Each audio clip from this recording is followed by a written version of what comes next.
साल 5 महीने से जो आपकी कंपनी बंद रही, तो इसमें कितना नुकसान हुआ? देखिए, 2 साल 5 महीने कंपनी जो बंद रही उसमें कितना नुकसान हुआ वो अभी भी मैंने पूरा टोटल चेक नहीं किया है। और अभी अभी शोरूम्स वगैरह सब खुले हैं। और मगर मुझे ये बात पता चली है, जिन लोगों ने मुझे फाल्स एलिगेशन लगा के अंदर रखा वो लोग बगैर इजाजत के डोर्स तोड़कर गए ही, कुछ चीजें लेके गए ही, बहुत सारे चीजों को डैमेज भी किया है। अभी मैं टोटली चेक करके एक रिपोर्ट सुप्रीम कोर्ट को सबमिट करूंगी, सुप्रीम कोर्ट उसका फैसला करेगी। मगर उस नुकसान से हमारे कस्टमर पर, कोई भी इन्वेस्टर पर इफेक्ट नहीं पड़ेगा, ये मैं गारंटी कहती हूँ।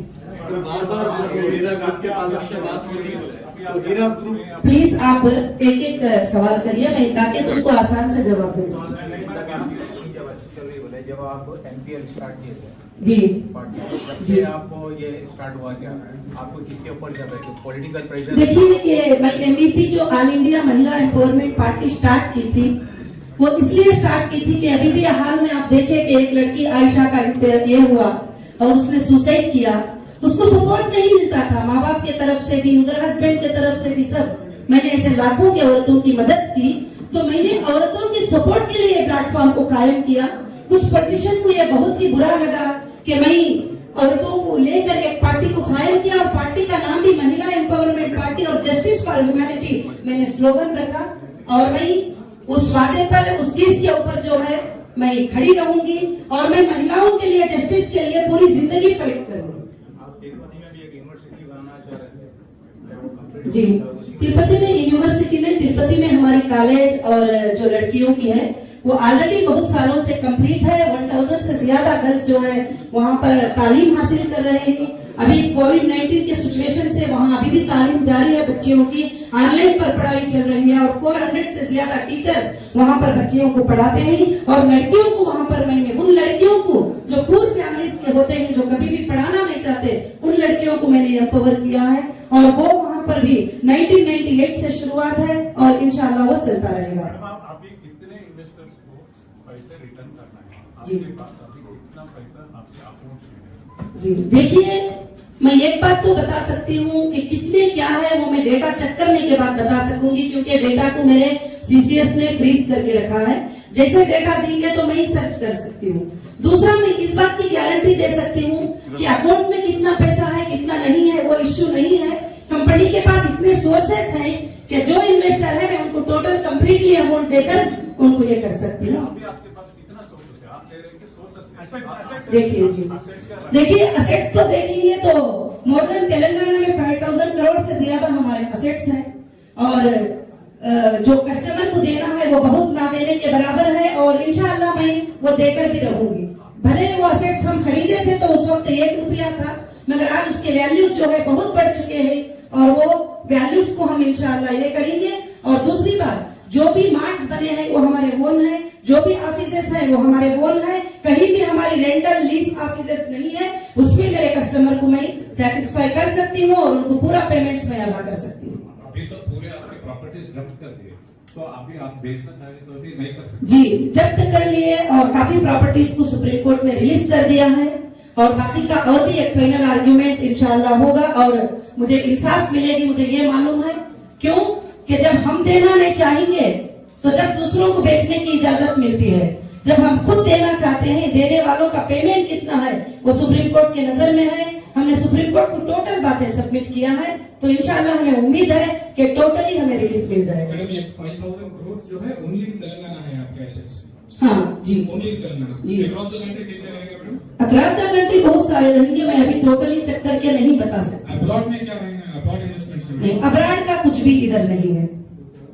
आप PW के ऊपर बोलेंगे उनके पास कोई सबूत नहीं मिला जी। कोर्ट के ऑर्डर के बाद FIR होते गए, जी। तो क्या इसका इल्जाम आप यहाँ पर तेलंगाना से महमूद अली को देते हैं और नेशनल में हमारी यूनियन गवर्नमेंट अमित शाह इसके पीछे है और EW के पीछे क्या निर्मला सीतारमण आपके पीछे लगे है? कौन लगे आपके पीछे? जी, देखिए, मैं ये बात तो मैं ये नहीं कह सकती कि कौन मेरे पीछे लगे हैं। कुछ नॉर्मली पॉलिटिकल लीडर्स हैं, उन्होंने ये प्रेशर डलवाकर ये काम किया है और मैं किसी पर इल्जाम देना नहीं चाहती। मैं ये चाहूंगी, एक रिक्वेस्ट करना चाहूंगी कि वो एक बार चेक करें, ऐसे गलतियों को दोबारा ना होने दें और इंडियन इकोनॉमिक को ग्रोथ करने से, वो इंडियन इकोनॉमिक गिरने से उसकी हिफाजत करें। बस मैं किसी पर भी इल्जाम तो देना नहीं चाहती। और जो कौन है करके हम सुप्रीम कोर्ट में भी सबमिट कर चुके हैं, कौन हमारे पीछे है हम हाई कोर्ट में भी सबमिट कर चुके हैं, कौन हमारे पीछे है वो पूरा इंडिया जानता है। इंशाल्लाह बहुत जल्द आपके सामने भी फैसला आएगा। फैसला आने के बाद मैं आपको फिर से एक प्रेस मीट करके बताऊंगा। पूरे प्रेस नोट में आप साजिश की बात कर रही है, साजिश कर रहे हैं, पीछे लोग थे, आप जी। उनका नाम ले रही है, आप बोल भी रही है कि पीछे लोग थे जिन्होंने ये किया। 2.5 साल आप जेल में रही उसकी वजह से। जी। कौन लोग हैं उनके नाम बताइए ना।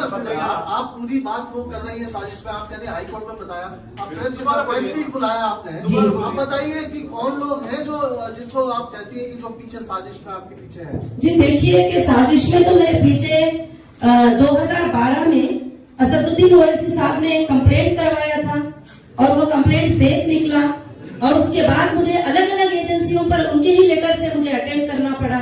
और आज भी जो लोग FIR करेंगे टोटल उनसे कनेक्टेड है और आप सबको ये बात मालूम है, पिछले दिनों में पेपर्स में भी आई है और पार्लियामेंट में खड़कर उनके MP ने ये बात बताया कि 50,000 करोड़ का स्कैम जो है हीरा ग्रुप ने कर दिया है।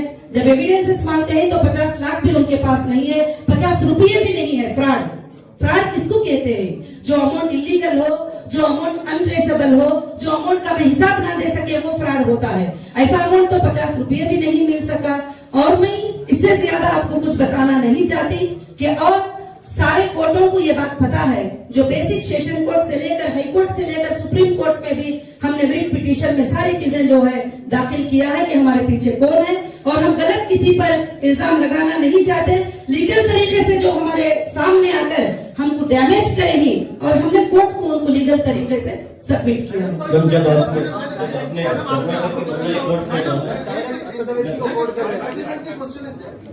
असदुद्दीन ओवैसी और उनके लोगों ने ये किया, उनके क्या इंटरेस्ट थे इसके पीछे जिसकी वजह से वो आपके पीछे पड़े हुए थे? देखिए इंटरेस्ट तो आप देखते हैं कि जैसे हमारी टोली चौकी की लैंड है जो बहुत बड़ी एक लैंड है, उसके ऊपर में अरेस्ट होने के बाद ED के अटैचमेंट के बाद उस पर बड़े बड़े बिल्डिंग कंस्ट्रक्शन हो गए।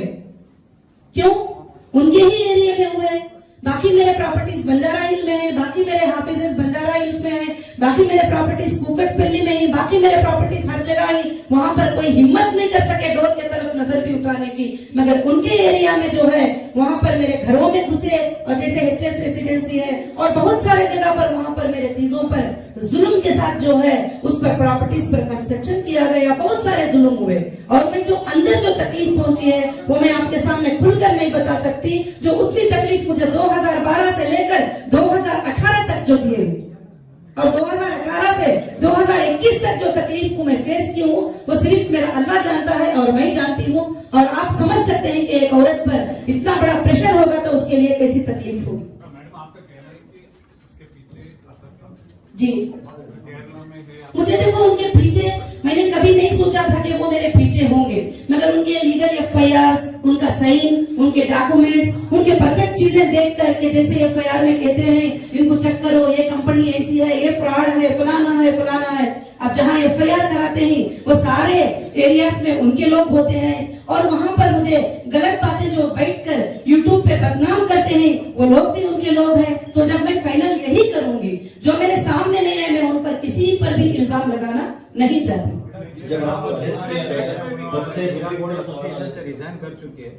जी हीरा गोल्ड विक्टिम एसोसिएशन जो बनाए थे वो तो रिजाइन कर दिया, तो आपसे कुछ बातचीत हुई थी क्या? कुछ जी मुझे कुछ भी मेरे से बातचीत नहीं हुई और कौन रिजाइन किए ही, कौन विक्टिम एसोसिएशन मुझे पता भी नहीं, क्योंकि विक्टिम एसोसिएशन रखने का परमिशन कौन सी एजेंसी से मिला है? जब एजेंसीज लोगों को बुला रहे हैं, गवर्नमेंट के ऑफिसर्स लोगों को बुला रहे हैं, तो विक्टिम एसोसिएशन आप किसी के भी नाम का लेकर लोगों को यूज करके खोले तो आज कोर्ट में फैसला होगा उस बात का, इंसाफ होगी कोर्ट में उस बात की कि गलत तरीके से जो लोग विक्टिम एसोसिएशन बनाकर लोगों को पैनिक क्रिएट करके लोगों को गलत मैसेज देके जो किए वो सारा डेटा हमारे पास है, कोर्ट में क्लियर होगा ये मैटर। जब आपको अरेस्ट किया गया तब से सुप्रीम कोर्ट को ऑर्डर आने तक आपके और आपके लोगों ने पॉजिटिव और नेगेटिव दोनों चीजें मीडिया में फैला रहे थे। जी। जब सुप्रीम कोर्ट का फैसला आ चुका था जी। तो हमने कहा किधर भी नहीं देखा मीडिया में आपका ये जो भी सुप्रीम कोर्ट का ऑर्डर आया था जी। कि कवरेज ज्यादा नहीं मिला। जी। हम लोग इसको क्या समझेगा? मैं तो उसके बारे में कुछ नहीं समझती, क्योंकि वो मीडिया की मर्जी होती है, जब चाहे जो चाहे वो छापे। और सुप्रीम कोर्ट का जब पॉजिटिव रिजल्ट आया, हाई कोर्ट का रिजल्ट भी आया, वो भी मैंने कहीं भी नहीं देखा। और इंशाअल्लाह मैं उम्मीद करती हूँ कि आगे जाकर ये सब अच्छे रिजल्ट हम देखेंगे। और दूसरी बात, जो गिन चुनकर जो 29 लोग थे जो FIR किए हुए थे टोटल कंट्री के अंदर, और इल्जाम लगाया जा रहा था 1,72,000 इन्वेस्टर, 5,600 करोड़, ये कहां से फिगर लिया? मेरे इनकम टैक्स की IT रिटर्न फाइल से 2-3 इयर्स का फिगर लेकर उन्होंने स्कैम बना दिया। जो इनकम टैक्स में लीगल सबमिट किया हुआ है मैंने टोटल चीजें, उसको फिगर को जो है स्कैम बताकर हर पेपर में, मैं हर अखबार में ये बात देख रही थी। मैं चाहती हूँ कि फैक्ट को एक बार चेक करें, सच्चाई को एक बार चेक करें, क्योंकि ये ऐसा नहीं था जो बता रहे थे और फैक्ट को हाइड करना चाहते थे, सच्चाई को छुपाना चाहते थे। मगर ऊपर वाले का एहसान हुआ कि मुझे वापस मौका दिया कि मैं सच्चाई को आपके सामने बयान करूं। जब आप प्रेस कॉन्फ्रेंस स्टार्ट कर रही हो, आपने कहा कि एक्सटॉर्शन और ब्लैकमेल कर रहे थे, हम पैसे नहीं दे तो जी हमको तकलीफ देते। देखिए, पिछले दिनों में काफी हमें ट्रेनिंग कार्ड्स आए थे। आपकी बात नहीं। जी जब आप नहीं, मैं आने के बाद में मैं किसी का कॉल भी रिसीव नहीं किया, मैंने किसी से जी आप अरेस्ट होने के पहले जी आप प्रेस कॉन्फ्रेंस अभी स्टार्ट किए थे, आपने कहा था कि आपको बहुत सारे ब्लैकमेलिंग एक्सटॉर्शनिस्ट जी बहुत सारे डिमांड कर रहे थे। कौन थे वो? जो FIR कराए थे वही थे, जो 2012 से मुझे सता रहे थे उनकी ही ईमेल्स थे। और जो है जो भी ग्रुप था वो ओवैसी साहब की तरफ से ही वो ग्रुप था जो मुझे सता रहा था। और हमेशा ट्रेडिंग कार्ड करते थे, हमें बिजनेस करने नहीं देते थे। हमारे शोरूमों में जाने के वक्त में वहां पर कुछ इस तरीके के लोग आके खड़े हो जाते थे जो हमेशा परेशान करते थे हमारे लेडीज को, हमारे स्टाफ को। हमने कंप्लेंट भी किया बंजारा हिल पुलिस स्टेशन में, हमने कंप्लेंट भी किया हिमायत नगर पुलिस स्टेशन में, हमने कंप्लेंट किया, मगर वो कंप्लेंट पे कोई भी असर नहीं होता। 10 डेज में उनको क्लियर शीट मिल जाती है, ना इन्वेस्टिगेशन होता, ना उनको अरेस्ट किया जाता। तो फिर हमने छोड़ दिए और कोर्ट को जो है परफेक्टली कोर्ट में जो है वो चीज को ये करना शुरू किए। और जो जो हमें आए हैं वो ऑडियो के साथ और हम लोग प्रूफ के साथ, कॉलिंग रिकॉर्डिंग के साथ हमने कोर्ट्स में सबमिट किया है। कितना पैसे पूछे थे मैडम? कितना पैसे पूछे? ब्लैकमेल कर रहे थे, एक्सटॉर्शन की बात कर रहे हैं, कितने पैसे पूछे? देखिए, कितने पैसे करके बोले नहीं, कभी 20 करोड़ डिमांड किए, कभी 50 करोड़ भी डिमांड किए, कभी बोले ये लैंड हमारे को दे दो, और कभी बोले ये मीटिंग कर लो। बहुत सारी चीजें हैं जो मैंने सबमिट किया है कोर्ट में total. How it all started with Fatahudin Owaisi? आपका रेट कैसा चालू हुआ and what exactly is the problem? मुझे नहीं पता कि वो कैसे स्टार्ट हुआ, एकदम अचानक 2012 में मुझे CCS ने बुलाया और कहा कि ओवैसी साहब ने डायरेक्टली आपके ऊपर FIR किया है, कोई और नहीं, डायरेक्टली FIR किया है। तो मैंने कहा कि वो तो हमारे इन्वेस्टर नहीं है और उनको मैं कुछ देना लेना भी नहीं है और उनका कुछ भी नहीं है, तो क्यों FIR किया है मुझे तो नहीं पता। उसके बाद उन्होंने एक इन्वेस्टिगेशन किया और करने के बाद क्लियर शीट जो है उन्होंने कोर्ट को सबमिट किया CCS ने। मैंने बोला कर लो इन्वेस्टिगेशन, मुझे कुछ भी बात नहीं है। तो उस वक्त में मुझे एंटीसिपेटरी बेल लेना पड़ा और मैंने एंटीसिपेटरी बेल सेशन कोर्ट से ली। और जब से जो है आज तक भी ये मसला कहीं ना कहीं उठता आता है, मगर मैं कभी भी गलत कमिटमेंट करने वाले नहीं हूँ और कभी भी सेटलमेंटों के लिए कबूल करने वाली नहीं हूँ। मैं इंशाल्लाह लीगल फाइट करने वाली हूँ। मैं लीगल फाइट करके कोर्ट से मैं इंसाफ लेके रहूंगी। Madam, are you going to Kukatpally police station every Monday? जी बिल्कुल, एवरी मंडे मैं कुकटपल्ली पुलिस स्टेशन जा रही हूँ और मैं साइन कर रही हूँ। मैडम, आपको इंटरनेशनल वुमेन का अवार्ड मिला है। देखिए, अभी मैं कंपनी की मीटिंग रखी हूँ, तो इसमें आप जो भी हमारे कंपनी के ताल्लुक से है उसके सवाल कर सकते हैं। अभी मैंने क्लियर कर दिया है मैटर भी, आपके ज्यादा क्वेश्चन करने से, मगर जो है आप उसमें पूछ सकते हैं सवाल। जी देखिए, मैं नाम वगैरह सब पर्टिकुलर नहीं बात कर सकती हूँ। अभी जो है आप कोर्ट में उसका एक प्रिंट आउट लेंगे तो मैं कोर्ट में सारी चीजें सबमिट की हूँ। Excuse me, ma'am. Ji Just now you said that you are going to Kukatpally, but Supreme Court has given unconditional bail. जी बिल्कुल, जो है उसके पहले जो है मैं वीकली जो जाकर साइन कर रही थी उस पर मैं बात किया, जो कंडीशन सुप्रीम कोर्ट ने मुझे दिया था इससे पहले वाले ऑर्डर में। अभी इस बार के ऑर्डर का मैं नहीं कर रही हूँ बात। जो बताया कि ये एक्सटॉर्शन के कॉल और ये सारी चीजें आई और ओवैसी और उनके ने किया आपको, इसके पीछे क्या एक्सटॉर्शन ही ओनली मोटिव है या कोई पॉलिटिकल मोटिव भी था? पॉलिटिकल मोटिव भी है, क्योंकि उनको कभी कभी ऐसा वो इनसिक्योर फील करते हैं कि एक मुस्लिम महिला इतने आगे कैसे बढ़ सकती है, एक मुस्लिम महिला बिजनेस में इतना आगे कैसे जा सकती है, एक बुर्का पहनकर एक औरत ऐसे कैसे आगे बढ़ सकती है, जबकि कुछ लोगों की सोच ऐसी है कि औरत आगे नहीं आ सकती, औरत स्टेज पे नहीं आ सकती, औरत अपना काम नहीं कर सकती, सिर्फ मर्द ही काम कर सकते हैं। तो ऐसे लोगों को तकलीफ हुई। मगर आज भी देश में मेरे काफी भाइयां मेरे साथ हैं जो एक बहन की इज्जत करने वाले, एक माँ की इज्जत करने वाले, एक बेटी की इज्जत करने वाले, उन भाइयों के सपोर्ट से, उन बहनों के सपोर्ट से मैं काफी आगे अल्हम्दुलिल्लाह बढ़ सकती हूँ। कॉन्स्टिट्यूंसी से भी आप कुछ प्लान कर रही थी क्या? Madam, will you revive your party, political party? जी, पॉलिटिकल पार्टी रिवाइव करेंगे आप? अभी मैंने पॉलिटिकल पार्टी के बारे में अभी कोई इलेक्शन सामने नहीं है तो मैंने कुछ डिसीजन नहीं लिया है। जब इलेक्शन आएगा मैं डिसीजन लूंगी। मैम, क्या ये हैदराबाद कॉन्स्टिट्यूंसी से जो हैदराबाद लोकसभा सीट्स है उसमें आप कुछ प्रयास कर रही थी क्या? इस तरह से जी जी, लड़ रहा है, इस वजह और से मैं इलेक्शन कमीशन से जो है टोटल लोकसभा सीट के लिए, असेंबली सीट के लिए अप्रूवल ले चुकी थी तेलंगाना के लिए। और आप चेक करते हैं तो 10th को मेरा एक प्रेस कॉन्फ्रेंस हुआ था 10 अक्टूबर को, जिसमें मैंने अनाउंस किया था कि मैं जो भी तेलंगाना के 119 या 25 सीट्स है उसमें मैं मोर देन 100 सीट्स पे कंटेस्ट करूंगी। और मैं 10th को अनाउंस करती हूँ और 14th को अरेस्ट होती हूँ। बस यही बात। सुप्रीम कोर्ट ने जिस वजह से आपको छोड़ा है, किसी को आपने अभी तक छोटे जब से अब तक किसी एक विक्टिम को या जो है आपके इन्वेस्टर को नहीं, सुप्रीम कोर्ट ने मुझे जिन जिन को पेमेंट किया है आपने? यस, और मैंने जो है सुप्रीम कोर्ट ने जिन जिन को डीडीज जमा करने का हुक्म मुझे दिया है मैंने सबको डीडीज जमा किया है।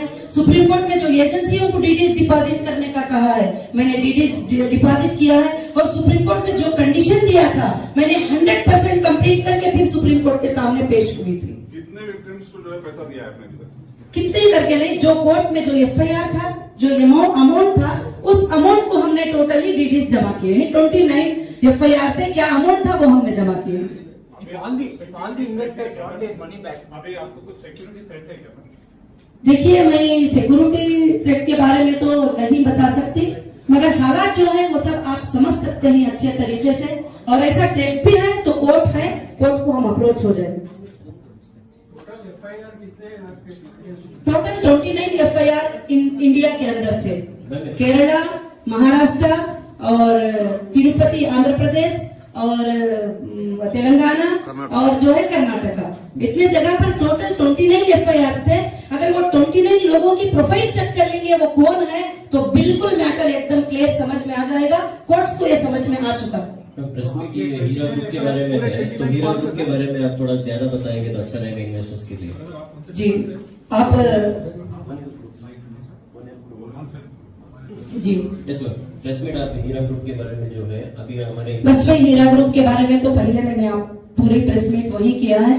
और मैं अभी भी ये मेरे लोगों को यही मैसेज देना चाहूंगी कि हीरा ग्रुप मोर देन 100 टाइम जो है ज्यादा आगे बढ़ेगी और मुझे वो कॉन्फिडेंस है। और हीरा ग्रुप ने कभी कोई ना गलत किया है, ना स्कैम किया है, ना किसी को इसमें नुकसान होगा। और जरूर हीरा ग्रुप के जो लोग हैं उनके लिए जो है फायदा ही फायदा रहेगा। और आइंदा हीरा ग्रुप के जो मार्ट्स वगैरह ही रमजान से पहले इंशाल्लाह खुल जाएंगे। मैं यही उनको खुशखबरी देना चाहती हूँ। आप इंडिया के अलावा दूसरे कंट्रीज में भी आप बिजनेस करिए आपकी जी। पाकिस्तान में भी आपने बिजनेस किया? नहीं, फिर पाकिस्तान के एक मौलाना आपके फेवर में बात करेंगे? जी, मुझे नहीं मालूम कौन फेवर में बात करे कौन नहीं। पूरे वर्ल्ड में जब यूट्यूब में वीडियो जाता है तो पूरे वर्ल्ड में जाता है, कौन वर्ल्ड से कहां से क्यों बात करती वो मुझे नहीं पता। बस जी, पैसे कब वापस देना चालू करेंगे? अभी हमारा डेटा सेंटर जब स्टार्ट हो जाएगा, सीसीएस को 2 वीक्स का टाइम सुप्रीम कोर्ट ने दिया है। 1 वीक इज कम्प्लीटेड और अदर 1 वीक्स उनके पास टाइम है। उस वक्त तक मेरा डेटा सेंटर ऑन हो जाएगा। मुझे लोगों को आईबीजी नंबर मिलेंगे, प्रॉपर उनका डेटा चेक करके मैं उनको पेमेंट देना स्टार्ट कर दूंगी। Ma'am, if all your investors want their money to be returned, how much time do you need to pay back all your investors? वो मेरे इन्वेस्टर पर और मेरे पर डिपेंड होगा। जब मैं उनको बिठाकर बात करूंगी, कोई मुझे साल का टाइम दे सकता है, कोई महीने का दे सकता है, कोई 1 दिन का, तो वो उस पर डिपेंड होगा। मैं क्लैरिफिकेशन नहीं दे सकती। नहीं, अगर कोई टाइम नहीं दिया सबको, कि आपका जो पेमेंट देना है वो बहुत कम है जी। और आपके एसेट्स बहुत ज्यादा है जी। तो फिर आप क्यों टाइम लेना चाह रहे हैं? आपके मैं टाइम क्यों लूंगी? आप पूछ रहे हैं, मुझे टाइम लेने की जरूरत नहीं, ना मेरे कस्टमर मुझे डिमांड डिमांड करेंगे, क्योंकि जो 20 साल से, 1 मिनट प्लीज, जो 20 साल से 25 साल से मेरे साथ ही, उन्होंने 1 रुपये का 10 रुपये कंपनी से फायदा उठा चुके हैं। ऐसे लोग मेरे सामने आकर नजर भी नहीं मिलाएंगे कि मैंने उनको चीट किया है। और हीरा ग्रुप का एक भी मेंबर मेरे सामने नजर मिला के बोल नहीं सकता कि मैंने उनको चीट किया है, कभी ये नहीं बोल सकते, क्योंकि प्रॉपरली एक अग्रीमेंट के साथ वो इन्वॉल्व हुए ही और उसमें उन्होंने साइन किया है कि प्रॉफिट और लॉस में भी हम हिस्सेदार हैं। ऐसा नहीं कि मैंने कहीं उनको बहकाया है, जैसे लिखा था 30% ज्यादा दूंगी, 40%, ऐसा नहीं। अग्रीमेंट आप एक बार पढ़ लीजिए कि अग्रीमेंट में है कि प्रॉफिट और लॉस में भी वो हिस्सेदार है। तो कंपनी का टाइमिंग भी डिले होगा, तो समझदार इन्वेस्टर भी है कि वो समझ सकते हैं। इंशाल्लाह मैं उनको क्लियर कर सकती हूँ। मैडम, आप जो ये कंपनी बंद रख के जो लॉस बताएंगे तो उनको भी इसमें शामिल करेंगे? देखिए, मैं एक्सट्रैक्शन के बारे में बहुत सारी चीजें आपको क्लियर कर चुकी हूँ। अभी कुछ कंपनी की बात है तो 1-2-3 सवाल करके आप कुछ कंप्लेंट्स करने वाले हैं उनके ऊपर जो कंप्लेंट ऑलरेडी कर दिया है, सुप्रीम कोर्ट में, हाई कोर्ट में, सेशन कोर्ट में। कंप्लेंट करने का कुछ बाकी नहीं है, हम सब कुछ कर दिया है जो करना है। टोली चौकी जो प्रॉपर्टी के ऊपर कब्जा कर जी, टोली चौकी में आप जो प्रॉपर्टी कब्जा हो गया, देखिए अभी तक मुझे जो आरोप प्लांट्स के जो चोरियों का इल्जाम लगा रहे हैं आप, क्या उसके ताल्लुक से हीरा गोल्ड की तरफ से कुछ एफआईआर हुए? देखिए, हीरा ग्रुप की तरफ से अब एफआईआर क्यों होंगे? हीरा ग्रुप जो भी रिटर्न सबमिट करना है रिपोर्ट, वो सुप्रीम कोर्ट को करेगी। अब सुप्रीम कोर्ट स्टेप लेगी उसके बारे में। उसके लिए अलग अलग से अब जाकर कंट्रीज में अलग अलग जगह पर करने की जरूरत नहीं है। अब हमारा टोटल मैटर सुप्रीम कोर्ट में है, तो हम हर रिपोर्ट सुप्रीम कोर्ट को देते रहेंगे। मैडम, टोली चौकी लैंड के बारे में कुछ बोल सकते हैं आप? अब जमीन आपका है, जी, बनाने वाले कोई और है, तो आप देखिए, मुझे वही हैरान हुआ, मैंने जब गाड़ी लेकर गई थी 2 दिन पहले, 3 दिन पहले, ये चीज को देखकर मुझे इतना हैरान हुआ कि जब बना बगैर परमिशन के कोई एक छोटा सा घर बनाता है तो उसको आगे ऑफिसर तोड़ के फोड़ के जो है गली में डाल देते हैं। मगर जब हमारी लैंडों पर 774 के बिल्डिंग बन जाते हैं तो वहां पर कोई क्या नजर नहीं मारा, क्या वहीं पर चलकर नहीं देखा? तो साफ नजर आता है कि इसके पीछे किसका हैंड है, कौन है ये सब कराने वाले। तो ये बिल्कुल से साफ बात है। वैल्यू ऑफ द लैंड, कितने एकड़ land, value of the land है, हाउ मच? नहीं, वैल्यू तो अभी मैं नहीं बता सकती उसकी, कि बहुत कीमत है। जो हम खरीदे थे तो कम थी, अभी बहुत ज्यादा कीमत की लैंड है वो। More than 1 lakh square yard से ज्यादा जमीन है वहां पर। जी, और ये बात भी मैं आपको बताऊं, आप शॉक हो जाएंगे कि ईडी ने उसको अटैचमेंट किया है। ईडी ने किसके नाम से है, किस कंपनी के नाम से है, ईडी के फाइल में मेंशन है। जब ईडी अपने हाथ में लेने के बाद बिल्डिंग बना सकते हैं तो सोचिए, मुझे अंदर डालने के बाद ये सब आ गए अटैचमेंट, तो फिर मेरी प्रॉपर्टी की हिफाजत क्यों नहीं होगी? और ऑफिसर्स के गवर्नमेंट के अटैचमेंट के बाद बनाना, तो ये तो कितनी बड़ी हिम्मत की बात है।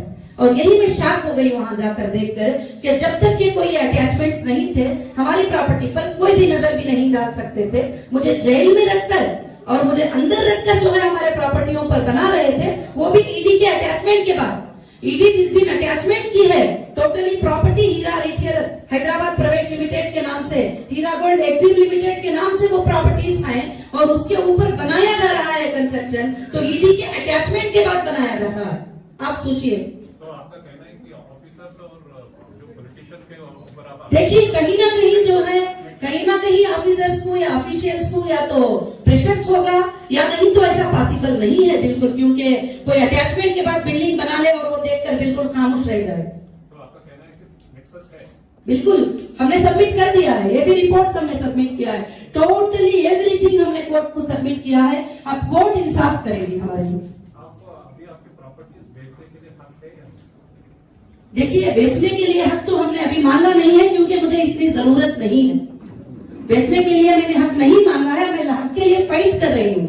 और काफी हद तक हमारे प्रॉपर्टीज पे कामयाबी मिल चुकी है और काफी हद तक मिलना बाकी है, वो भी इंशाल्लाह आगे मिल जाएगी।